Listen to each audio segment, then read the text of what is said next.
Now you've got a major ceremonial monument looking at Stonehenge. There's still much more data to analyse. There could well be more discoveries to come. David Gregory, BBC News, Stonehenge. Now, what a way to bow out. The Sri Lankan cricketer Muttiah Muralitharan has become the first bowler in history to take 800 test wickets. He achieved the milestone with the last delivery of his final test match before retirement.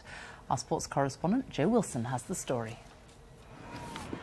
This is the way that Muttiah Muralitharan has baffled batsmen for nearly 20 years. There it is, there's the celebration. Famous Murali grin greeting his 800th test wicket. More than any other player, Muralitharan has established Sri Lankan cricket, and at 38 years of age he will now depart with a record that appears untouchable. Definitely I'm proud about it because played for 19 years and I'm getting tired and getting old as well. So that's what I thought this is the right time, because a lot of people are behind in Sri Lankan cricket because a lot of good spinners are there. So they're waiting for their chances. So hopefully they'll get a good chance and become like me in one day.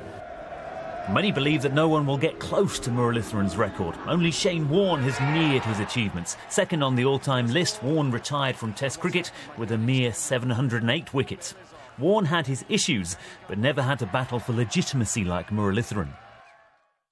In Australia, the Sri Lankan was repeatedly no-balled by umpires who thought his bowling action was illegal, throwing. Within strict limits, the arm isn't allowed to bend and straighten between elbow and wrist when delivering the ball. Muralitharan was analysed rigorously. His action was eventually cleared. Well, he's always going to polarise people. You know, there are going to be people who say, you know, he was OK, and there'll be others who think he's illegal. But the one thing that you can't dispute, no matter what you think of his, he was a genius. Muralitharan certainly bowls like no one else, getting spin with the ball in a unique way which often meant he was unplayable. In Test matches, Muralitharan was irrepressible. And Sri Lankan cricket may soon discover that he's irreplaceable.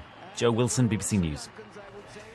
Let's have a look at the latest weather now with Nick Miller. Lots of rain about. Yes, some really hefty downpours. We're dodging those downpours again. It's England and Wales bearing the brunt today, and Met Office severe weather warning in force across many areas as these downpours continue. Lots to look at on the rainfall picture.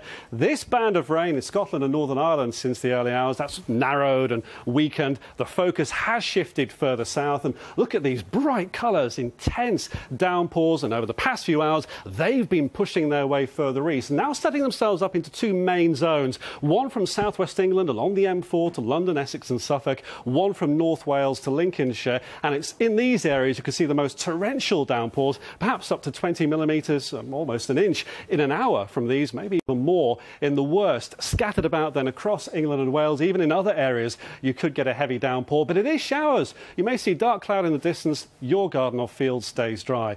For Northern Ireland, still a little bit damp towards the east, but elsewhere it is brighter than it was yesterday with sunny spells, and a similar story in Scotland. Drier and brighter. It's not the warmest July day you've ever had, but 19 degrees in Glasgow.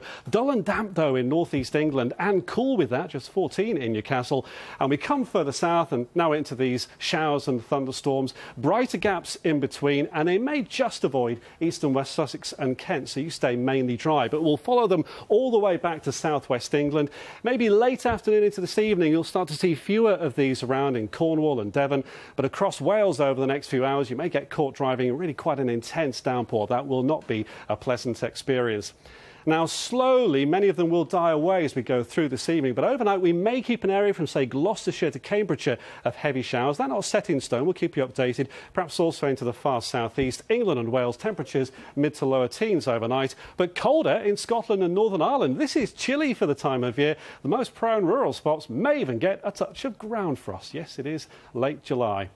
Now on to Friday. Still some heavy showers in the far southeast, but apart from the odd light shower elsewhere, most will have a fine day with sunny spells. Will not be grabbing those umbrellas, and temperatures upper teens to low 20s. Another weather system just starting to sneak in, though, from the west. That comes in on Saturday, but this is a fairly weak affair with cloud and patchy rain in the west on Saturday. The further east you are, although you have a lot of cloud around, it'll stay mainly dry. And a similar picture on Sunday, a lot of cloud, patchy rain to the northwest. But if you get some rain over the weekend, not the torrential downpours some of us are seeing this afternoon. That's it. Thank you very much. And that's it from us. Now time to join the BBC's news teams where you are. Bye-bye.